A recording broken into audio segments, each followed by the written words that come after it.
এমন প্রশ্ন করেছে যদি হাদিসের প্রশ্ন করতো আলী উত্তর দিয়ে দিত, নামাজ রোজার ব্যাপারে প্রশ্ন করলে আলী উত্তর দিয়ে দিত, কোরআন থেকে প্রশ্ন করলে আলী উত্তর দিয়ে দিত, শরীয়তের প্রশ্ন করলে আলী উত্তর দিয়ে দিত, হাকিকা আপনার বিভিন্ন রকম প্রশ্ন জানার দরকারি প্রশ্ন করলে আলী উত্তর দিয়ে দিতে। কিন্তু আলীকে এমন একটা প্রশ্ন করা হয়েছে যে না কোরআন পড়ে বলতে পারা যাবে, না হাদিস পড়ে বলতে পাওয়া যাবে, না চোখ বন্ধ করে বলা সম্ভব, না চোখ খুলে আপনার বলা সম্ভব।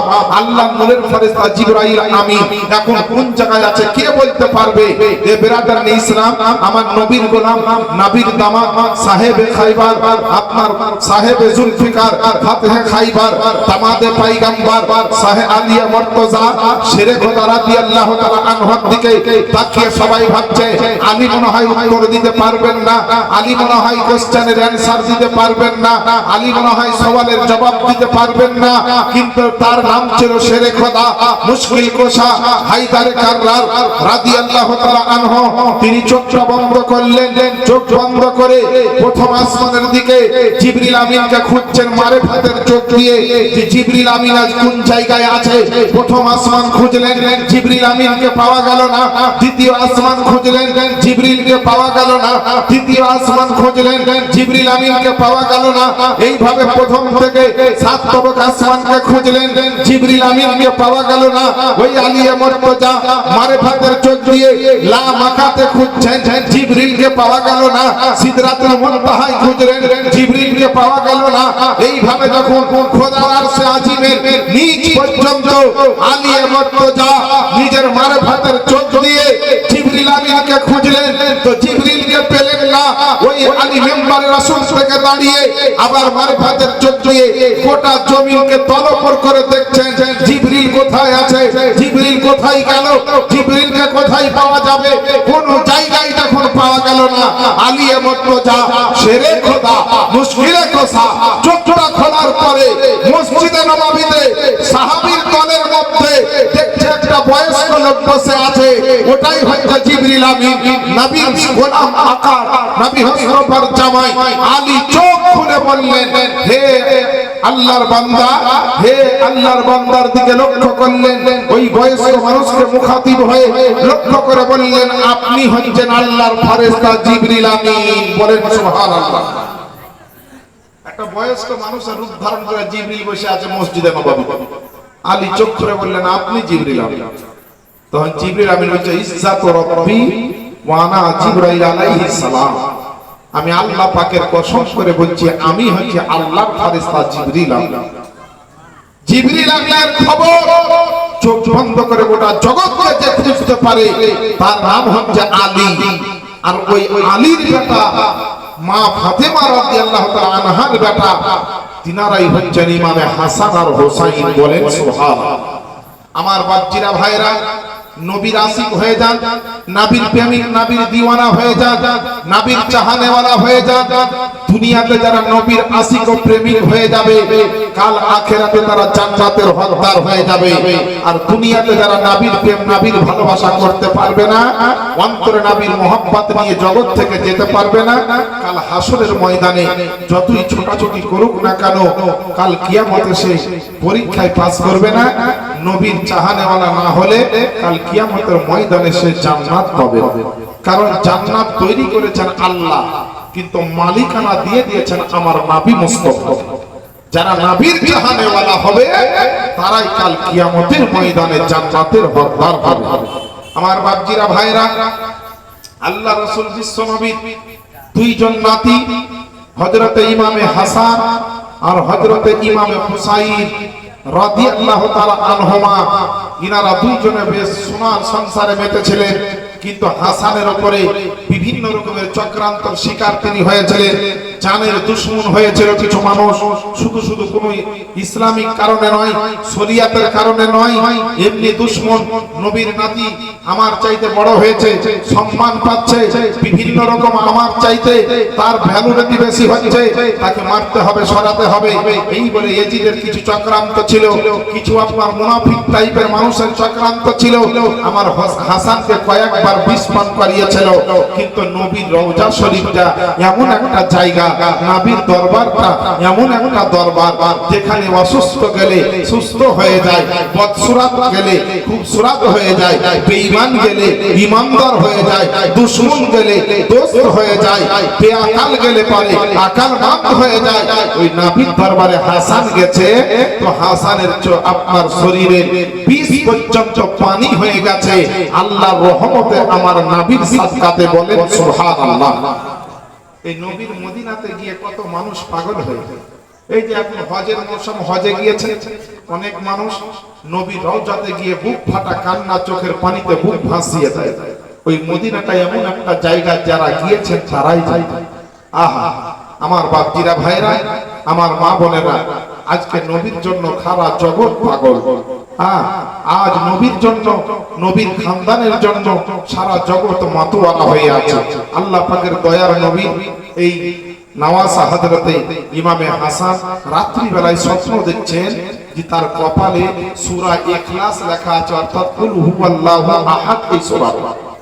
আর চট করে তার ঘুমটা ভাঙলো। ঘুম ভাঙা মাত্র বলছে, থরথর করে ইমামে হাসান কাঁপছে। তার বিবি জয়নাব তিনি উঠে বললেন, হুজুর কি হয়েছে? না তো এই ধরনের একটা স্বপ্ন দেখেছি, তাড়াতাড়ি ইমামে হোসাইনকে ডাকো। এই দেখেন বাবা, ইমামে হোসাইনকে ডাকলো। তার পেরেশানি, তার তানহাই অবস্থা দেখে হযরতে ইমামে হোসাইন জিজ্ঞেস করছেন, ভাইজান আপনার কি হয়েছে?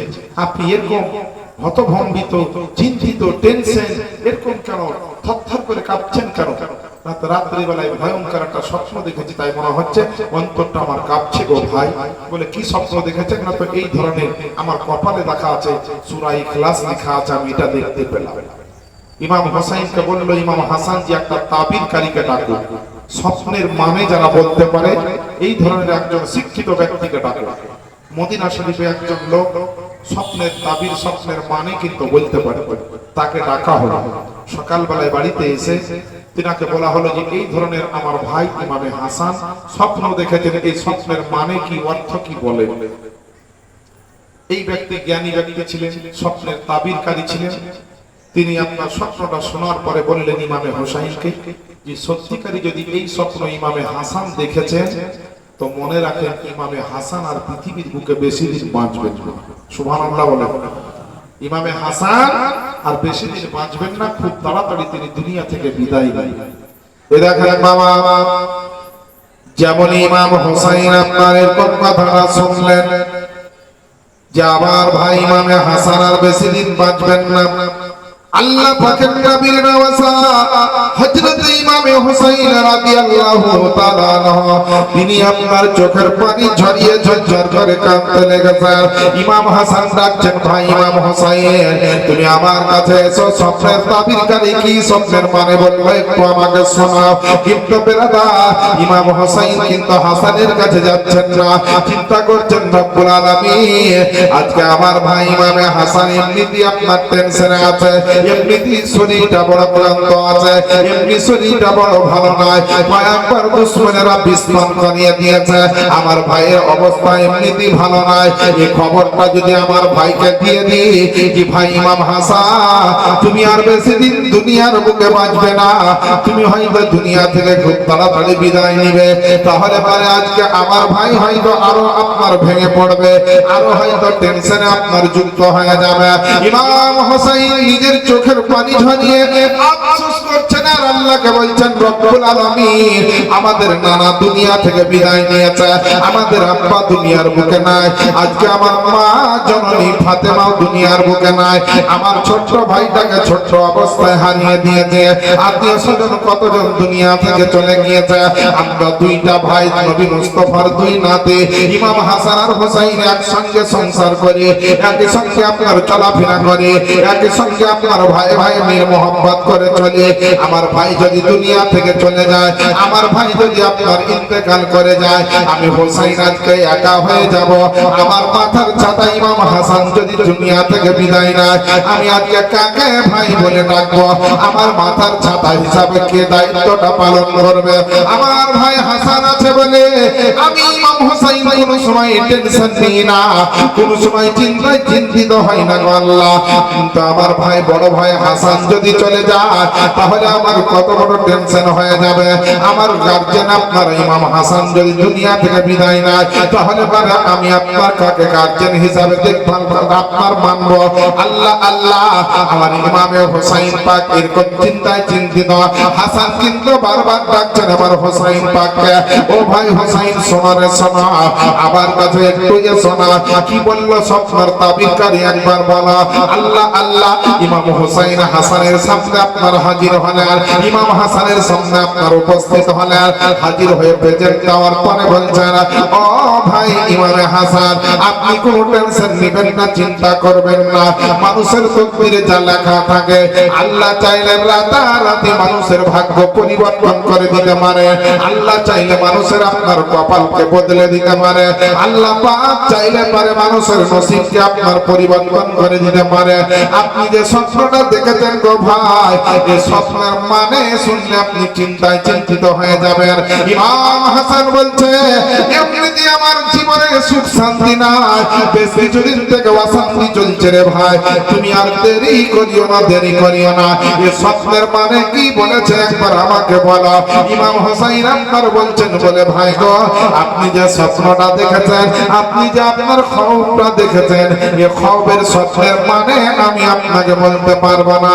তা করতে করতে তাবিরকারীকে ইমাম হাসান বললেন, ও স্বপ্নের মানে বলনে वाला লোক, এই স্বপ্নের তাবির করনে वाला লোক, শোনো রে শোনো, তোমাকে আল্লাহর দোহাই দিয়ে বলি, আমার আর পরীক্ষা নিও না, স্বপ্নের অর্থটা কি একবার বলো। স্বপ্নের মানেটা কি বলো, আর পরীক্ষা কি? তাবিরকারী গিয়ে বললেন, হুজুর আপনি তো আমাদের নবী পাক সাহেব দো জাহানের নওয়াসা, আপনার সামনে মিথ্যা কথা বলাটা কোনো সম্ভব নয়। কোনোদিন বলিনি নবীর খানদানকে ভালোবাসি, মহব্বত করি, হক কথাটা বলছি হুজুর, কিন্তু আপনি দুঃখ নিবেন না আর বেশি টেনশন নিবেন না। বলে কি বলো না, তো আপনি যে স্বপ্ন দেখেছেন, সত্যি যদি এই স্বপ্ন দেখে থাকেন তো দুনিয়াতে আপনি আর বেশি দিন বাঁচবেন না, খুব তাড়াতাড়ি আপনি বিদায় নেবেন। বলেন সুবহানাল্লাহ। আচ্ছা, কেউ যদি শুনে যে তুমি কালকে মরবে, তার কি অবস্থা হবে? হ্যাঁ, কোন ডাক্তারে যদি বলে দেয় যে তুমি আর 1 মাস বাঁচবে কি 15 দিন বাঁচবা, তাহলে ওই মানুষটার আর সুখ শান্তি, রাতের ঘুম, দিনের আরাম আর কিছু থাকবে বা? ইমাম হাসানকে বলছে যে আপনি কয়েকদিন বাঁচবেন, বেশি দিন আর বাঁচবেন না, দুনিয়া থেকে আপনাকে বিদায় দিতে হবে। এই স্বপ্নের তাবির বলছে, স্বপ্নের অর্থ হচ্ছে ইমাম হাসান বলছেন, আল্লাহ যদি আমাকে বাঁচিয়ে রাখো তো একটু সুখ শান্তি দাও, আর যদি রব্বুল আলামিন আমার দুনিয়াতে বেঁচে থাকার সময় যদি সমাপ্তির দিকে এসে যায়, আল্লাহ আমি মরে যেতে রাজি আছি, কিন্তু রব্বুল আলামিন আমার যে শরীরের উপরে অত্যাচার করছে, কোন দুশমনে বারবার আমাকে বিষ পান করাচ্ছে, 5 বার 6 বার হয়ে গেছে, কত কষ্ট পেলাম, কত আপনার জ্বালা যন্ত্রণা সহ্য করলাম, রব্বুল আলামিন আমাকে আর ভালো লাগে না, আমি আর দুনিয়াতে থাকতে চাই না। এই বলে ইমাম হাসান আপনার ঝরঝর করে চোখের পানি ঝরিয়ে কাঁদতে লাগলেন। এ মুসলমান আমার বাচ্চিরা ভাইরা গো, আমার জিন্দা নবী হায়াতুন নবীর 2 নাতি ইমাম হাসান আর হোসেন এক জায়গাতে কথাবার্তা বলতে বলতে চোখের পানি ঝরে যায়। এইদিকে হযরত জয়নাব কাঁদে, এইদিকে হযরত জায়দা কান্দন করে। এইভাবে আপনার কিছুটা মুহূর্ত কেটে গেল। যখন এরকম স্বপ্নটার কথা শুনলেন, ইমাম হাসানের বড় স্ত্রী, প্রথম স্ত্রী, তিনি আপনার জয়নাবকে বললেন, বোন জয়নাব, ইমাম হাসান তোমারও স্বামী, ইমাম হাসান হচ্ছে আমারও স্বামী, তাই স্বামীর হেফাজত করতে হবে, স্বামীর জন্য বড় নিরাপত্তা দিতে হবে, স্বামীকে বড় ভালো করে জোগাতে হবে, কোনো দুশমন যেন এসে কোনো ক্ষতি করে দিতে না পারে, কোন রকম শত্রু এসে যেন আমাদের স্বামীর কোনো আপনার কষ্ট দিয়ে দিতে না পারে। তাই আজকে রাত্রি বেলাতে তুমি আমার স্বামীকে জোগাবে, পাহারা দিবে, আর আমি আপনার নবীর রওজাতে গিয়ে আমার স্বামীর জন্য একটু মন পরে দোয়া করে আসবো। এই দেখেন বাবা, রাত্রিবেলা ইমামে হাসান আপনার শুয়ে শুয়ে আরাম করছে, বিবি জয়নাব আপনার ইমামে হাসানকে জোগাচ্ছেন, আর এদিকে হযরতে জাইদা গেছেন নবীর রওজা শরীফে, নবীর রওজাতে গিয়ে দোয়া করছেন, ও রব্বুল আলামিন তোমার হাবিবের রওজা শরীফে এসেছে, ও রব্বুল আলামিন তোমার নবীর ওসিলাতে আমার স্বামী ইমাম হাসানের তুমি হেফাজত করো, ও আল্লাহ পাক যেটা করলে ভালো হবে সেটা আল্লাহ তুমি করে দাও তোমার পক্ষ থেকে। আমার স্বামীকে কষ্ট দিও না, আমার স্বামীকে যন্ত্রণা দিও না, আমার স্বামীকে এরকম কষ্ট দেখতে আমি পারি না। এই বলে আপনার জায়গা দোয়া করছে, আর ইমামে হাসান আপনার জেগে থাকতে থাকতে চোখটা বন্ধ করে একটু ঘুমিয়েছে। আর ওই সময়তে বিবি জয়নাব দেখলেন যে ওগো রব্বুল আলামিন আমার স্বামী যখন ঘুমিয়েছে আমি একটু স্বামীর কদম তলে মাথাটা রেখে একটু আরাম করে নিয়ে এই ফাঁকে যেমনই স্বামীর পাপ তলে আপনার মাথা দিয়ে বিবি জয়নাব আপনার একটু চোখটা বন্ধ করে ঘুমিয়েছে। ওই সময়তে কোন দুশমনের আপনার আগে থেকে চক্রান্ত ছিল, কোন শত্রুর আগে থেকে আপনার শত্রুতা ছিল। কিতাবের মধ্যে কিন্তু নির্ভরযোগ্য কিতাব, কোন মুস্তানাদ কিতাব, কোন মুতাবার কিতাবে কিন্তু কারো নাম উল্লেখ নাই। কিন্তু ইমাম হোসেন হাসান হোসেনের যারা জানের দুশমন ছিল, যারা আপনার মুসলমানের ঘরে জন্ম নিয়েছিল কিন্তু বাস্তবে মুসলমান ছিল না, তারা মুনাফিকে পরিণত হয়েছিল, ওই সমস্ত ব্যক্তিদের মধ্যে এমন কোন একজন ব্যক্তি আছে ইমাম হাসান যেই কলসি বা মশক থেকে পানিটা পান করতেন, ওই মশকের ভিতরে পানির ভিতরে একটা মারাত্মক ক্ষমতাওয়ালা বিষ মিশিয়ে দিয়েছে, বিষ মিশিয়ে দিয়েছে। ইমাম হাসান ঘুমিয়ে আছেন, বিবি জয়নাব ঘুমিয়ে আছেন। ইমাম হাসান আবার স্বপ্ন দেখছেন যে নবী পাক হযরতে ইমামে হাসানকে ডাকছেন, ইমাম হাসান ভাই চলে এসো। হযরতে আলী তিনি ডাকছেন চলে এসো। মা ফাতেমা চাদর ফেলে দিয়ে বিছিয়ে দিয়ে ডাকছে বেটা হাসান চলে এসো। এই স্বপ্নটা দেখেছে। আর যেমন এরকম স্বপ্ন আমার হাসান দেখেছে গো মা জননীরা, যেমন হঠাৎ করে রাতের অন্ধকারে গভীর রাতে যেমন ঘুমটা ভাঙলো, ইমাম হাসান আপনার উঠার পরে কপাল দিয়ে আপনার এত ঘাম ঝরতেছে, এত ঘাম ঝরতেছে, আমার দয়ার নবীকে দেখেছে, আমার দয়ার নবীকে দেখেছে। এ মুসলমান নবীকে স্বপ্নের মাধ্যমে দেখেছে, আলীকে ফাতেমাকে দেখেছেন। আর দেখার পরে তার মনের ভিতরে যেন একটা তুফান উঠেছে, আল্লাহ গো আমার মাকে অনেকদিন পরে দেখলাম, বাপকে দেখলাম, নবীকে দেখলাম, সবাই আমাকে ডাকছে।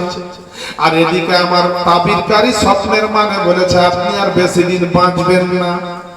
তাহলে কি আমার টাইম কাছিয়ে গেল নাকি আমি আর কি দুনিয়াতে থাকবো না?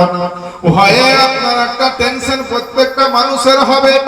মুমিন বান্দা মরণকে ভয় পায় না, কিন্তু তবু একটা আত্মীয়তার মহব্বত থাকে, ঘর সংসারের মহব্বত কিন্তু সবারই থাকে রে বাপজিরা। ইমাম হাসান আপনার মরণকে ভয় পান না, কবরেরকে আপনার ভয় পান না, কাল আখিরাতকে ভয় পান না, কারণ আমার দয়ার নবী মুস্তাফা বলেছেন যে আমার হাসান হোসেন হচ্ছে জান্নাতে সমস্ত যুবকদের হবেন সর্দার। আমার নবী বলেছেন এরা হবে জান্নাতের সর্দার। কালকে হাদিস শুনলাম না তিরমিজি শরীফে, জাল হাসান ওয়াল হুসাইন সাইয়্যিদা সাবাবি আহলিল জান্নাহ। নবী বলেন হাসান আর হোসেন হচ্ছে সমস্ত জান্নাতি যুবকদের সর্দার। আমার বাপজিরা ভাইরা, আল্লাহ রাসূলের নওয়াসা ইমাম হোসাইনের ভিতরে এত ঘাবড়ে গিয়েছে, গলা শুকিয়ে গেছে এরকম স্বপ্ন দেখে।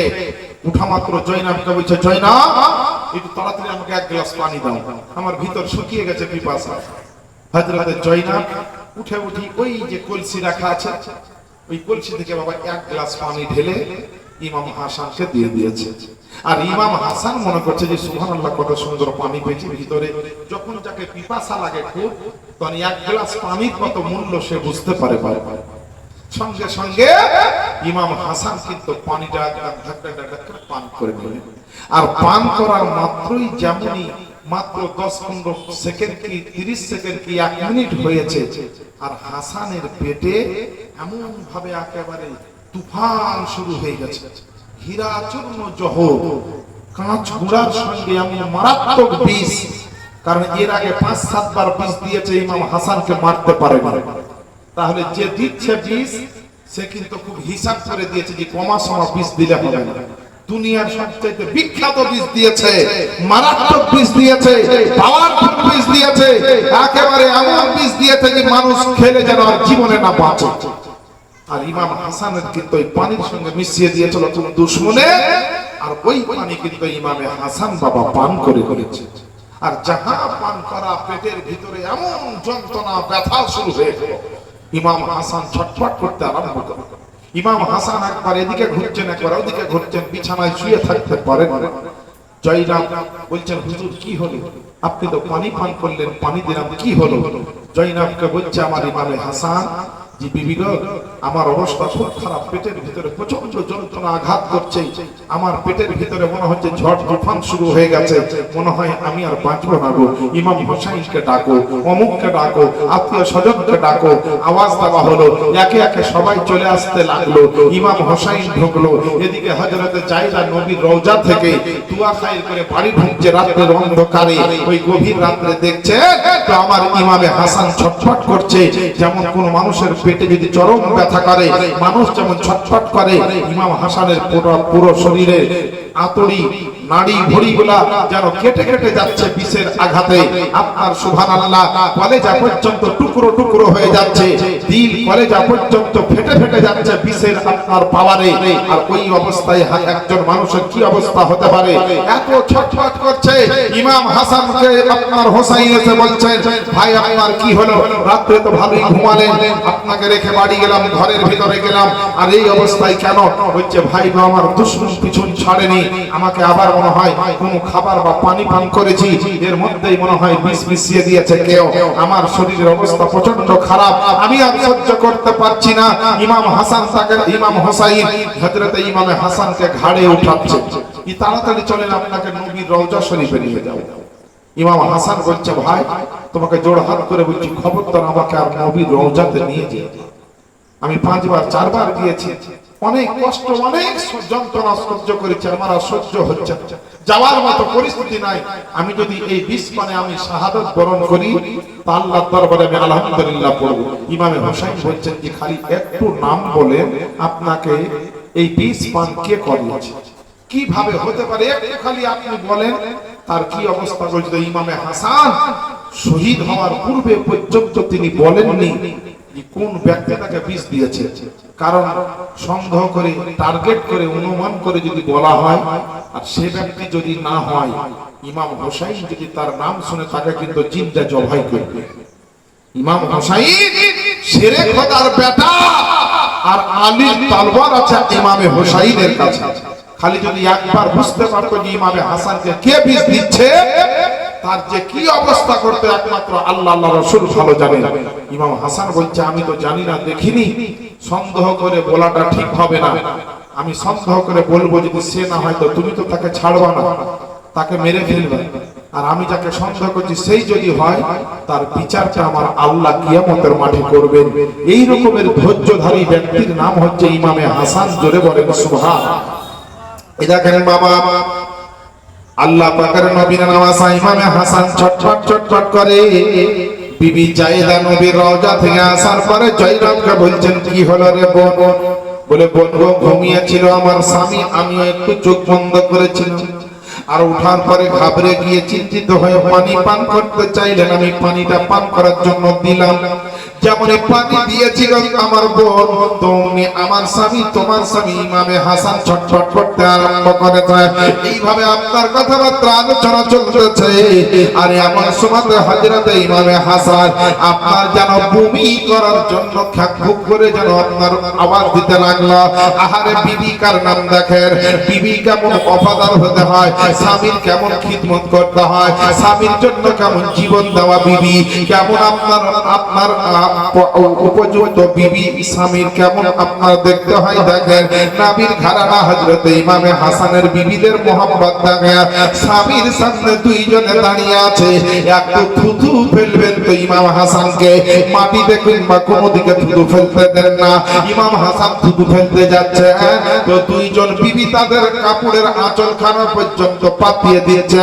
হুজুর আপনি মনে হয় আর দুনিয়াতে থাকবেন কিনা জানি না, তবে আমরা বেঁচে থাকতে আপনার জন্য কষ্ট করে থুতুটা বাইরে ফেলতে হবে না, দূরে ফেলতে হবে না, মাটিতে ফেলতে হবে না। আপনার থুতু ফেলবেন যা ফেলবেন আমাদের এই কাপড়ের আঁচলে ফেলেন। আল্লাহুম্মা সাল্লি আলা সাইয়্যিদিনা মাওলানা মুহাম্মদ ওয়া আলা আলি সাইয়্যিদিনা মাওলানা মুহাম্মদ সাল্লাল্লাহু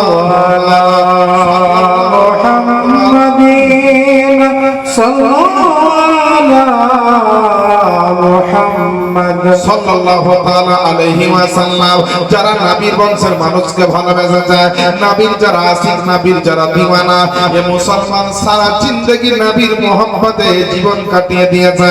এই রকমের নবীর কোন আশিক, নবীর একজন দিওয়ানা বলছে কি গোলাপ নীলাম গাহাদা নীলাম নীলাম রজনীগন্ধা, মনের সুখে মালা গেঁথেছি সকাল থেকে সন্ধ্যা। একবার দেখা দাও যদি ও মদিনাওয়ালা, হাসি মুখে পরাব তোমায় হাজার ফুলের মালা। ইয়া রাসূলুল্লাহ ইয়া হাবিবাল্লাহ, বলেন না সুবহানাল্লাহ। একটু নবীর মোহাব্বতে বলেন না সুবহানাল্লাহ। আপনাদের মুখ দিয়ে সুবহানাল্লাহ বাহাই যায়। যদি মা বোনদেরকে 1 মিনিটের জন্য বলতাম যে তোমাদের জন্য সুবহানাল্লাহ জোরে বলা জায়েজ করে দিলেন, যদিও জায়েজ না জায়েজ করার এখতিয়ার কোনো মানুষের নাই, কোনো মুলবির হাফেজের নাই, কিন্তু যদি উদাহরণস্বরূপ 1 মিনিটের জন্য বলতাম মেয়ে ছেলে যত জোরে পারবে সুবহানাল্লাহ বলো, আপনাকে এত বলার পরে জোরে বলাতে পারছি না। আর মা বোনদেরকে একবার হুকুম দিলে ওরা এত জোরে সুবহানাল্লাহ পড়তো যে লালগোলা পার করে বাংলাদেশের বর্ডার পার করে ছাড়তো। হ্যাঁ, এমনিতে ওরা থামো থামো বলে থামাইতে পারা যায় না। এত লক্ষ্মী ভান্ডারের টাকার গরম মা বোনদের বুঝবে। এখন তো গলার ভোল্টেজ আরো বেড়ে গেছে, তবে এখানকার মা বোনেরা ভালো না। কালকে দেখেছি আদব সহকারে বসে ছিল, খেচার মেচার গল্প গুজব কিছু নাই। কিন্তু অন্যান্য জায়গাতে জালসাতে যায়, আরে বাপরে মেয়ে ছেলে যদি জালসা শোনে, আপনাকে জালসা শুনতে হবে না মন। ও জালসা করতে এসে 7 গোষ্ঠীর গল্প, তোর স্বামী কত টাকা নিয়ে এলো, কোন জায়গায় কাজে গেছিল, ফলমূল কত এনেছে, জামা কাপড় কত এনেছে, ক্যাশ কত আনলে, ফোন পেতে কত পাঠাইছিল, অ্যাকাউন্টে কত ভরেছিল, ঈদে কত বাজার করলি, বিলি হাজার বাঁধলি, বাপের বাড়ি কবে যাবি, শ্বশুর বাড়িতে কদিন থাকবি, বিটির বিহা কোথায় দিলি, বাপা বেটার বহু কোথায় দেখছি, ও যত রকমের আপনার বুঝতে পারলেন সব জীবনী কইরা ওই জালসা শুনে শেষ, বুঝলেন। কিন্তু আমার মা বোনেরা এখানকার খুব ভালো। তো বাবারা, আপনাদেরকে এরকম একটু কথাগুলো বলছি যাতে আপনাদের মনে যে ময়লাটা জমে আছে একটু জমটা ছোটাবার চেষ্টা করে। এই জম দিয়ে যদি কবরে যান কি অবস্থা হবে বাবা ভেবেছে? ইমানদার তাহাজ্জুদ ওয়ালা নামাজ পড়া বড় বড় সাহাবী পর্যন্ত কবরের কথা শুনে ঝরঝর করে কেঁদেছে। যারা জান্নাতি সাহাবী তারা কেঁদেছে কবরের জন্য ভয় যে আল্লাহ কি করে থাকবো কবরে। আর আমরা যে কোন ব্যক্তি বুঝলে আহা যে কবরের কথা তো ভাবি না জালসা মিলাতে বসে একটু মহব্বতে জগৎকে ভুলে 2-1 ঘন্টার জন্য আখিরাতকে ভাবতে পারি না। একটু মনের ময়লা দূর করে দিয়ে নবীর মহব্বতে জোরে বলেন তো সুবহানাল্লাহ। আর একটু জোরে লাগিয়ে বলেন সুবহানাল্লাহ। মাশাআল্লাহ, আলহামদুলিল্লাহ। গোলাপ নীলাম গাহাদা নীলাম নীলাম রজনীগন্ধা, মনের সুখে মালা গেঁথেছি সকাল থেকে সন্ধ্যা একবার দেখা দাও যদি ও মদিনাওয়ালা হাসি মুখে পরাব তোমায় হাজার ফুলের মালা ইয়া রাসূলুল্লাহ ইয়া হাবিবাল্লাহ নবীর আশিক বলছেন যে সাদা ফুলকে প্রশ্ন করি রংটি কোথায় পেলে ওগনুর নবীজির দাঁত মুবারক সাদা ছিল বলে সুবহানাল্লাহ বলে আপনারা যেমন জোরে সুবহানাল্লাহতে দেখাবেন ভক্তি আমার তেমন হবে ওয়াজ নসিহত গজল করতে শক্তি বুঝলেন না আপনাদের ভক্তি দেখে আমার শক্তি হবে আর আপনাদের ভক্তি যদি সেরকম হয়ে যায় আমারও শক্তি সেরকমই হয়ে যাবে আর একবার নবীর মোহাব্বতে বলেন ইয়া রাসূলুল্লাহ বলে সাদা ফুলকে প্রশ্ন করি